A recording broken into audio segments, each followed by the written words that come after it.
Like and subscribe my channel and press the bell icon for latest update.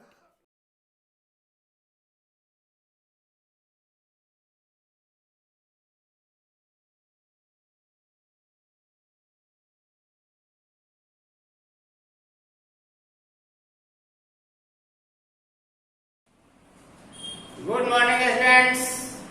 संकल्प educational institute Dinara के YouTube channel में आप सभी का हार्दिक स्वागत है। आप वीडियो को लाइक और सब्सक्राइब करते रहेंगे ताकि आपको लेटेस्ट वीडियो आपको मिलता रहे अपडेट। और ध्यान से आप देखेंगे कोई भी वीडियो आपके लिए ये लॉकडाउन में ये तैयार की जा रही है, आप घर पर बैठ करके इसका बढ़िया से अच्छी तरह से अवलोकन करेंगे। तो चलिए आज के वीडियो में हम लोग पढ़ेंगे लेसन 3 इन साइंस। साइंस में हम लोग पढ़ेंगे लेसन 3, संश्लेषित तंतु और प्लास्टिक। तंतु मीन्स फाइबर्स, रेशा, और प्लास्टिक। आप देखते हैं कि प्लास्टिक ये युग प्लास्टिक का है। लौह युग था, एक पाषाण युग था, आज कौन सा युग है? प्लास्टिक युग। तो चलिए हम शुरू करते हैं। संश्लेषित माने जो निर्माण कर रहे हैं।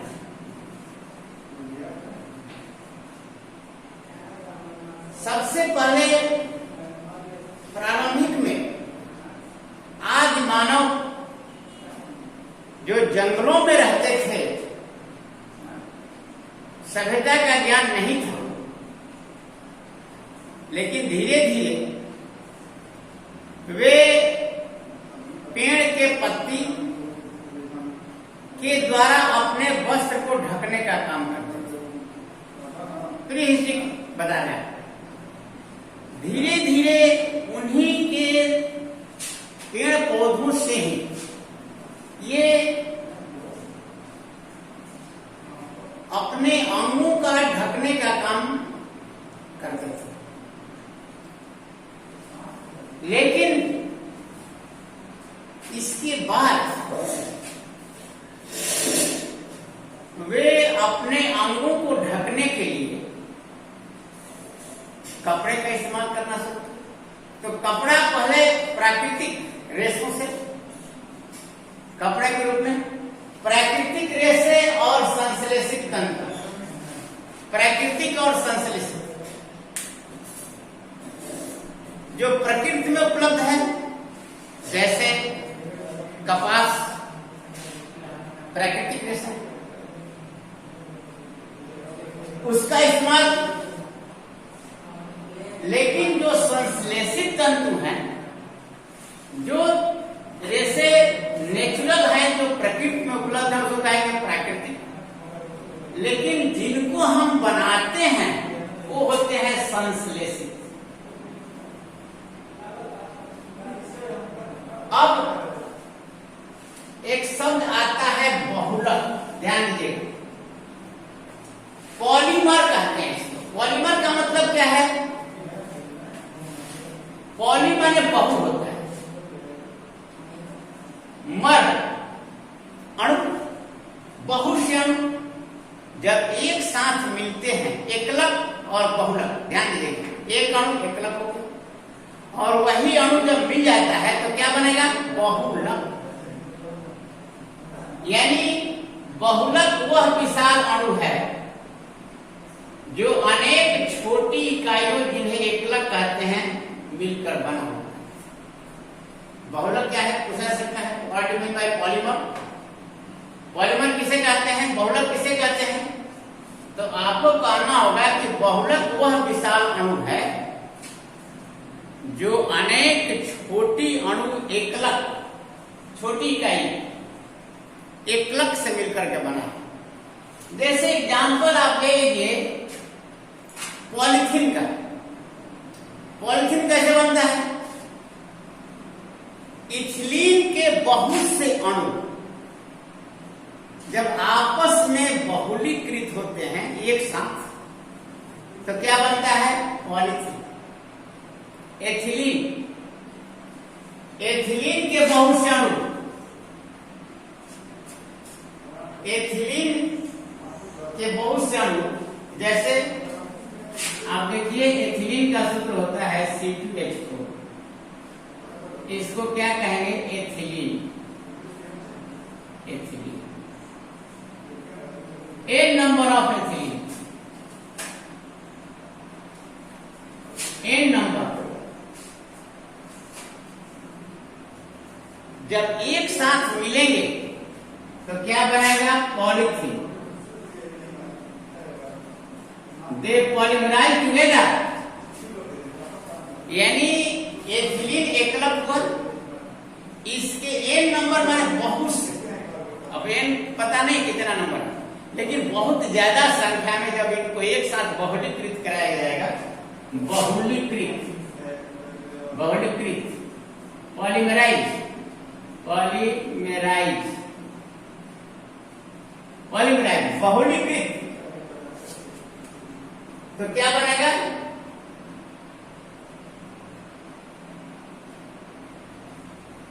बनेगा पॉलीएथिलीन। पॉलीएथिलीन, इसी को कहते हैं पॉलीथीन। पॉली, यही पॉलीथीन है जो बाजार में मिलता है पॉलीथीन के नाम से। तो बहुलक क्या है? बहुलक जो है वह है विशाल अणु, जटिल अणु, जो अनेक छोटी इकाइयों जिन्हें एकलक कहते हैं से मिलकर बना। उदाहरण क्या है बहुलक का? पॉली मर, पॉली, पॉली माने बहु, मर माने एकलक के अणु। तो बहुलक वह विशाल अणु है जो अनेक छोटी इकाइयां जिन्हें एकलक कहते हैं से मिलकर बना होता है।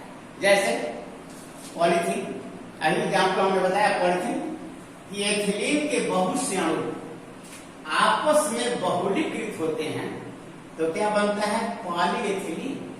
और यही पॉलीएथिलीन क्या है? इसी को बाजारों में हम पॉलीथीन के नाम से जानते हैं। That is known as polythene. यही पॉलीथीन है, यही पॉलीथीन है, that is known as polythene. Commercial name है, बाजारों नाम है, लेकिन रियल में क्या है? पॉलीइथिलीन है। इथिलीन के बहुत से अणु जब आपस में बहुलीकृत होते हैं तो एक विशाल अणु, जटिल कॉम्प्लेक्स अणु का निर्माण होता है, इसको कहते हैं पॉलीथीन। संश्लेषित रेशे, पॉलिएस्टर, नायलॉन, ये आजकल पॉलिएस्टर और नायलॉन इतना प्रचलित है, इन्हीं के रेशे से कपड़े बनते हैं जो हम लोग पहन रहे हैं, पॉलिएस्टर। हालांकि बहुत से उपकरणों में इसका उपयोग है। आजकल हर जगह नायलॉन, पॉलिएस्टर का ही उपयोग होता है। तो संश्लेषित रेशे, पॉलिएस्टर, नायलॉन आदि और प्लास्टिक, प्राकृतिक एवं संश्लेषित रबर, ये सभी एग्जाम्पल हैं आपके संश्लेषित तंतु के। इनसे बनते हैं जो हम लोग बनाते हैं इसको। और प्राकृतिक में क्या है? That is available in nature, वो प्रकृति से मिलता है। जैसे कपास, कपास में कौन सा बहुलक है? सेलुलोज है। सेलुलोज जो नेचुरली आपको मिलता है। तो ये आप समझ गए कि बहुलक क्या है? यही आपका असली, जो जहां से हम इस रेशे को प्राप्त करेंगे, यही। अब चलिए, सबसे पहले इंग्लैंड में उनके जो रेशे उन्हीं पर तैयार हुआ, और स्पेन का मेरिनो उल बहुत ही अच्छा उल माना जाता है, उसमें हुआ। अब आगे हम लोग बढ़ेंगे कि जो संश्लेषित तंतु हैं वो कितने प्रकार के हैं। तो पहला है रेयान। देखिए यहाँ पर रेयान है, ये शाइनिंग इससे बहुत ज्यादा है, कृत्रिम रेशम की तरह होता है, रेशम। अब रेशम तो आप प्राकृतिक ये सिल्क से मिलता है, लेकिन ये रेशम के जैसा ही इसमें शाइनिंग होता है और उसी की तरह इसका हम लोग उपयोग करते हैं। ये बनता है रुई और लकड़ी से, लुगदी से रासायनिक प्रक्रिया करा कर करके इसको हम तैयार करते हैं रेशम, जिसमें बड़ी शाइनिंग होती है, चमक होती है, रेशम जैसा ही होता है। इसका उपयोग कालीन बनाने में, बिस्तर के चादर बनाने में ये ज्यादा उपयोग में लाया जाता है। बहुत इसमें शाइनिंग होता है और रेशम जैसा दिखता है। दूसरा है नायलॉन। ये बहुत ही इंपॉर्टेंट है, हर जगह नायलॉन का चीज आप देखते हैं। आप मछली मारने जाइए, जो नेट होता है वो क्या है? नायलॉन है। यानी हर जगह नायलॉन। नायलॉन ये बिल्कुल कृत्रिम रूप से बनाया गया। किसके संयोग से बनाया गया? सबसे पहले 1931 में कोयला, जल और वायु से आर्टिफिशियली, कृत्रिम रूप से कोयला, कार्बन, आप देखते हैं अलकतरा, पिच, तो कोयला से, जल से और वायु से सर्वप्रथम इसका निर्माण हुआ नायलॉन का 1931 में। और यह ऊष्मा का सुघट्य बहुलक है, बहुत जल्दी पिघलता है जहां हीट मिलेगा, ऊष्मा, सुघट्य लिखा हुआ है। और पॉलीमर है। अभी हमने बताया पॉलीमर क्या है कि बहुत से एकलक अणु जब आपस में मिलते हैं तो बहुलक बनता है। तो यहां पर ये जो नायलॉन है यह ऊष्मा का सुघट्य बहुलक है, जिसके रेशे जो है कठोर होते हैं लेकिन लचकदार होते हैं। और साथ ही साथ इसका गुण है जल प्रतिरोधी। अब कपड़ा पॉलिस्टर का पानी में डालिए, पानी उसमें आइए नहीं, सूख गया तुरंत। यानी पानी का उस पर असर नहीं। वही सूती वस्त्र डालिए पानी में, देखिए उसमें पानी कितना एब्जॉर्ब कर लेता है। लेकिन यह जो है यह जल प्रतिरोधी है। जल प्रतिरोधी यानी जल इसमें एब्जॉर्ब नहीं होता, इसलिए बहुत जल्दी सूख जाता है। तो दूसरा है नायलॉन। तीसरा है पॉलिएस्टर। ये इसका उपयोग हम लोग ज्यादा कपड़ा में करते हैं, पॉलिएस्टर कपड़ा। टेरिलिन, डेक्रोन, टेरिन, भारत में बहुत ज्यादा टेरिन का उपयोग है। जैसे इसको मिला करके सूती जो आपका रेशा है उसमें टेरिन मिलाया जाता है, उसे कहते हैं टेरिकॉट। कॉटन और टेरिलिन, कॉटन और टेरिलिन दोनों मिला दिए गए, कॉटन प्लस टेरिलिन, उसको कहते हैं टेरिकॉट। ये थोड़ा सा आरामदायक है क्योंकि इसमें दोनों तरह के रेशे मिलाए गए हैं, टेरिलिन का भी और कॉटन का। उसे कहते हैं, मान लीजिए कहते हैं कि 80-20 का है, तो थोड़ा सा आरामदायक है पहनने में। क्योंकि आप जानते हैं कि हम लोग गर्मी में सूती वस्त्र पहनना पसंद क्यों करते हैं? क्योंकि सूती वस्त्र जो है गुड एब्जॉर्बर ऑफ वाटर, पानी को एब्जॉर्ब कर दे, पसीना हमारा होता है उसको सोख लेता है और सोखता है, जिससे क्या होता है बाहर की गर्मी से वो पसीना जो है एवोपरेट हो जाता है। एवोपरेट होगा तो ठंडक महसूस होगी। इसलिए और यदि आप पॉलिस्टर पहनते हैं, नायलॉन का कपड़ा पहनते हैं, सिंथेटिक फाइबर्स का पहनते हैं, तो क्या होगा? वो पानी एब्जॉर्ब नहीं करेगा, तो उस स्थिति में आपको बेचैनी जैसा होगा। तो यहां पर टेरिलिन, डेक्रोन, टेरिन, ये सभी पॉलिएस्टर के एग्जाम्पल हैं, जिसका उपयोग अधिकतर वस्त्र, कपड़ा उद्योग में होता है, इससे कपड़े बनते हैं। अधिकतर भारत में टेरिन, अमेरिका में डेक्रोन, ये सारे ये जो रेशे हैं, संश्लिष्ट रेशे, ये मूल रूप से बनाए जाते हैं, सिंथेटिक है, इसको हम लोग बनाते हैं। और चौथा है एक्रिलिक। ध्यान दीजिएगा, एक्रिलिक क्या है? ये एक्रिलिक तो समझिए कि एकदम इतना शाइनिंग है इसमें, ये ऊन जैसा है, ऊन। ध्यान दीजिएगा, जैसे हम ऊन खरीदते हैं तो बहुत महंगा है, जो नेचुरल ऊन है, लेकिन नेचुरल ऊन के जगह पर इसी का कहते हैं कि टेरी ऊन। टेरी ऊन का कपड़ा, उसमें कुछ नेचुरल ऊन है और कुछ एक्रिलिक। या जितना आप जैकेट वगैरह देख रहे हैं जाड़े के दिन में जो पहनते हैं, एक्रिलिक का बना होता है। एक्रिलिक रेसे में बड़ी शाइनिंग होता है, बड़ी क्रैंक होता है, बड़ा चमकदार होता है, ऊन के जैसा। तो इसका उपयोग कंबल बनाने में, स्वेटर बनाने में, शॉल बनाने में ये ज्यादातर एक्रिलिक का उपयोग किया जाता है। तो यहां तक आप समझ गए कि ये जो संश्लेषित तंतु हैं, ये रेयान, नायलॉन, पॉलिएस्टर, एक्रिलिक, ये भिन्न भिन्न प्रकार के संश्लेषित रेशे हैं। अब इसी में हम लोग आगे पढ़ेंगे। अब चलते हैं इसमें आगे प्लास्टिक के बारे में। प्लास्टिक क्या है? प्लास्टिक देखिए मुख्य रूप से दो प्रकार का प्लास्टिक होता है। प्लास्टिक बहुत प्लास्टिक क्या है? एक होता है उष्मा सुघट और दूसरा है उष्मा दृढ़। जो गर्मी से तुरंत पिघल जाए उष्मा सुघट क्या होगा? थर्मोप्लास्टिक। यहां पर ध्यान दीजिएगा, थर्मोप्लास्टिक उष्मा सुघट और दूसरा है थर्मोसेटिक। अंतर क्या है ये जानना होगा। ये अधिकतर पूछता है कि व्हाट इज डिफरेंस बिटवीन उष्मा सुघट्य और उष्मा दृढ़। उष्मा सुघट्य और उष्मा दृढ़ प्लास्टिक में दोनों में क्या अंतर है? उष्मा सुघट्य और उष्मा क्या कहते हैं? उष्मा दृढ़, थर्मोसेटिंग एंड थर्मोप्लास्टिक।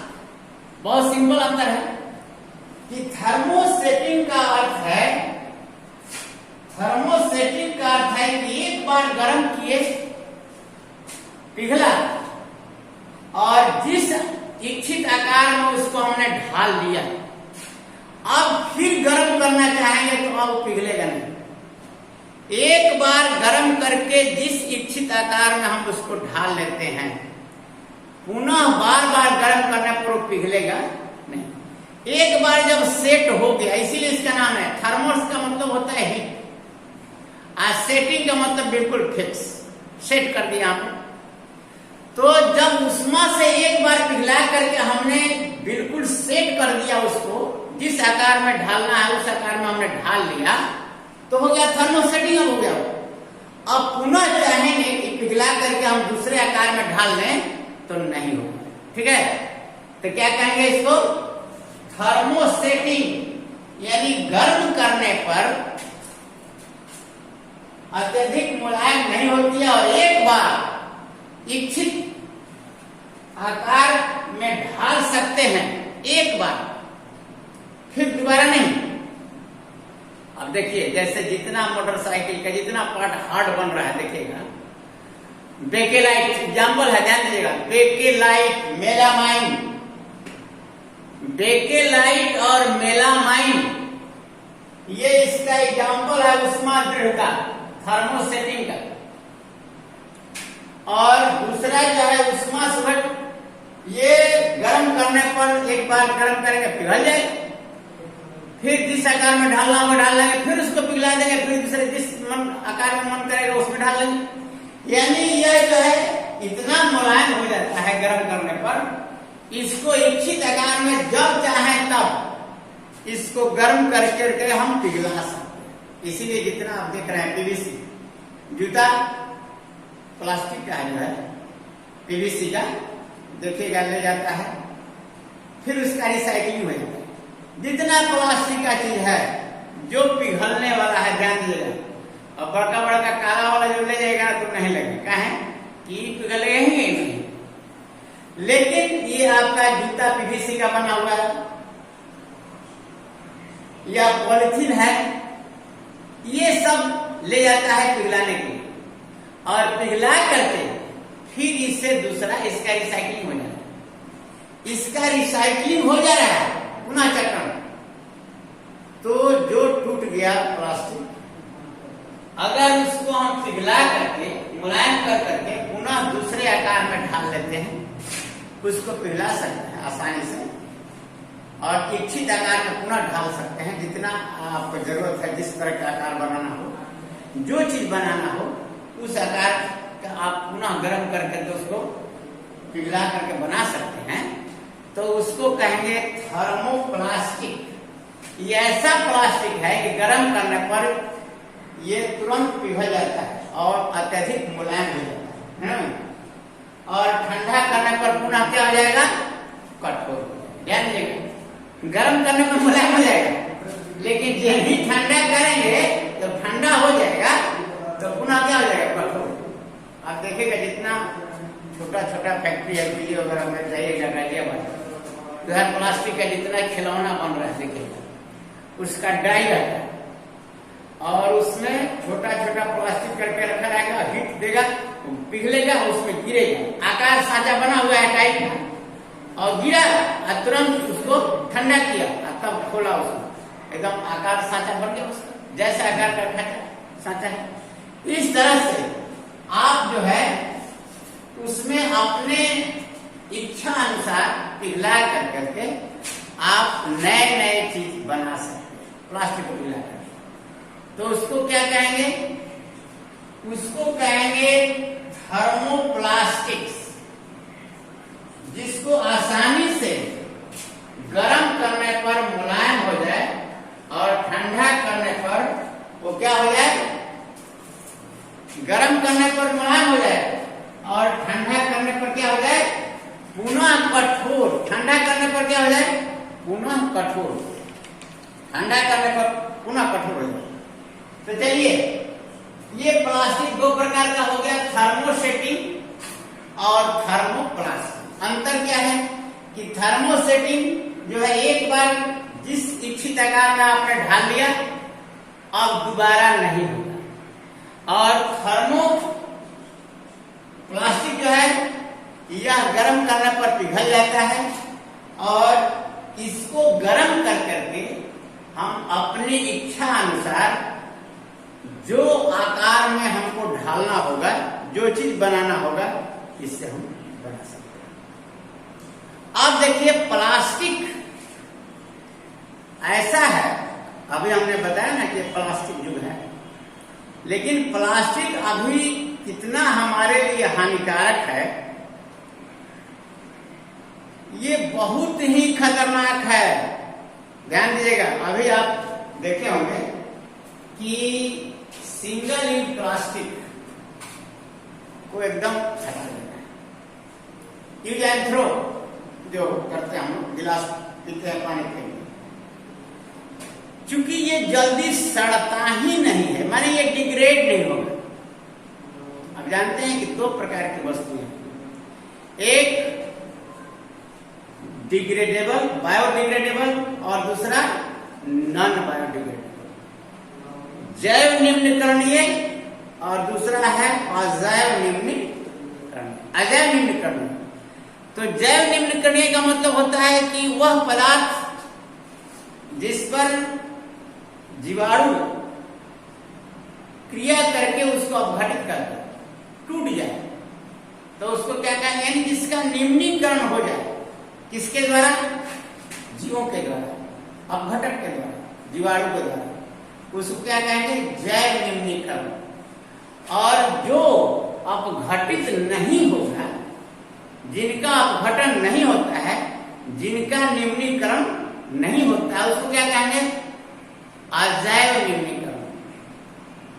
यानी जैव निम्नीकरण और जैव अनिम्नीकरण।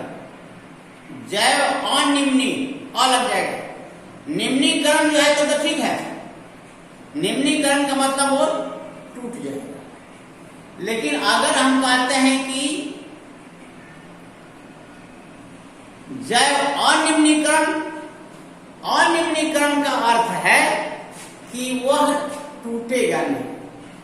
तो प्लास्टिक क्या है, नॉन बायोडिग्रेडेबल।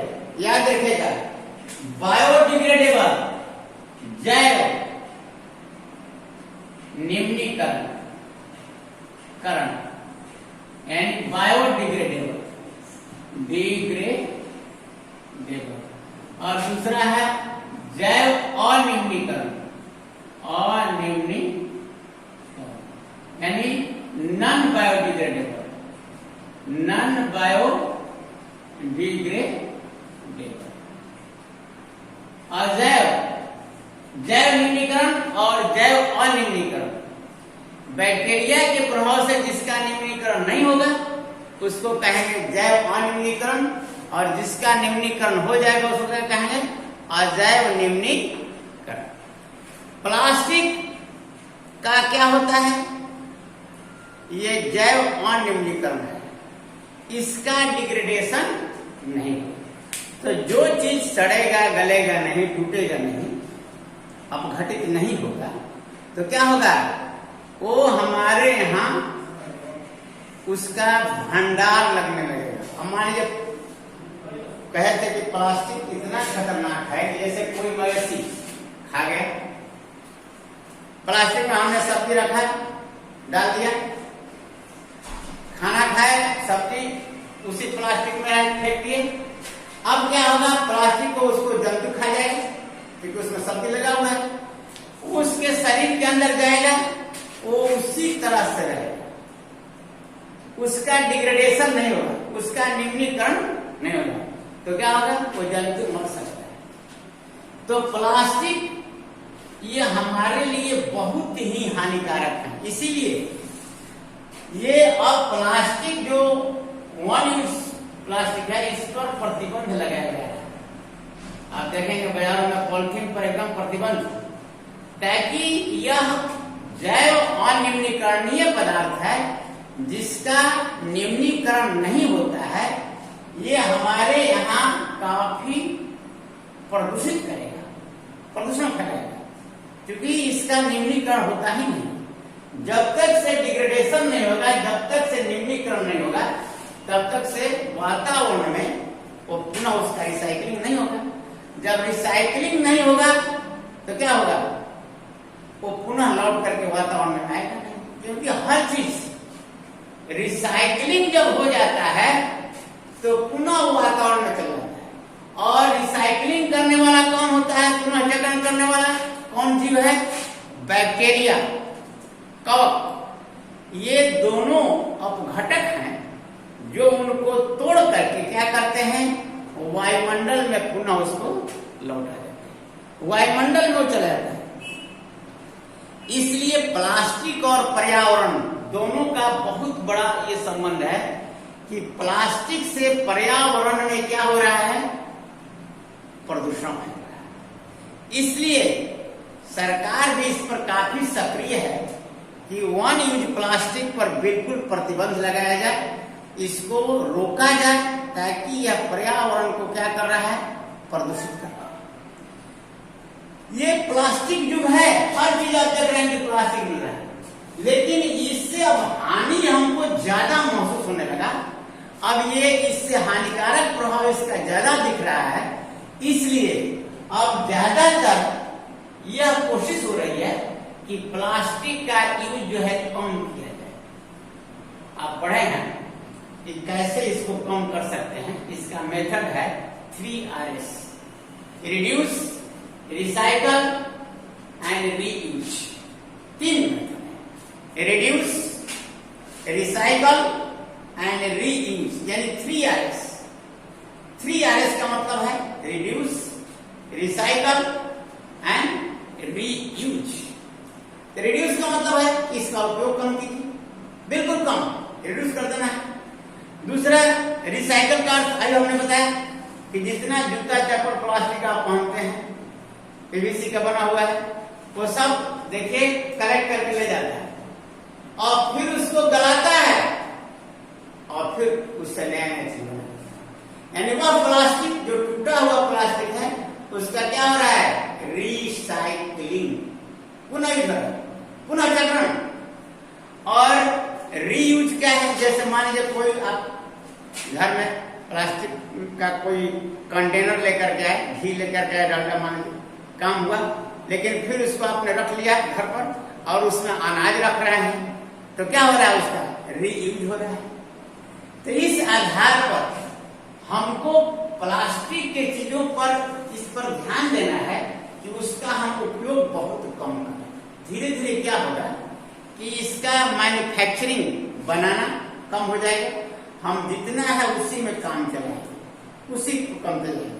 इस तरह से धीरे धीरे इसका मैन्युफैक्चरिंग जो है बंद हो जाएगा और प्लास्टिक जो हमारे लिए आज इतना सस्ता सब चीज में हमारे लिए उपयोगी है, लेकिन इससे हमारा पर्यावरण जो है प्रदूषित हो रहा है। तो इस चैप्टर में मूल चीज हम लोगों ने जो पढ़ा कि जो सिंथेटिक फाइबर्स हैं, संश्लेषित तंतु हैं और प्लास्टिक, ये मूल रूप से पॉलीमर्स से बने हैं और ये दो प्रकार के हैं, लेकिन आपको असली पढ़ना था जो संश्लेषित।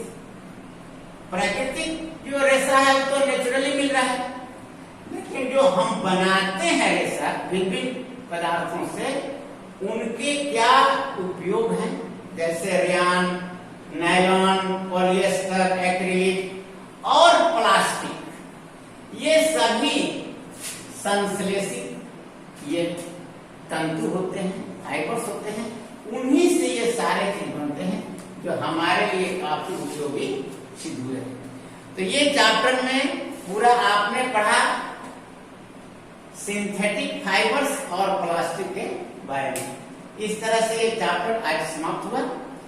अगला चैप्टर हम लोग पढ़ेंगे, ये लेसन 3 था और इसमें आपको कहीं प्रॉब्लम हो तो आप कमेंट कर सकते हैं, क्योंकि आपको जहां भी वीडियो में कठिनाई आपको लगे आप कमेंट करेंगे, हम आपके प्रॉब्लम को उसमें हम सॉल्व करने का प्रयास करेंगे, लेकिन आप जरूर देखेंगे और पढ़ेंगे ध्यान से। That's all, thanks.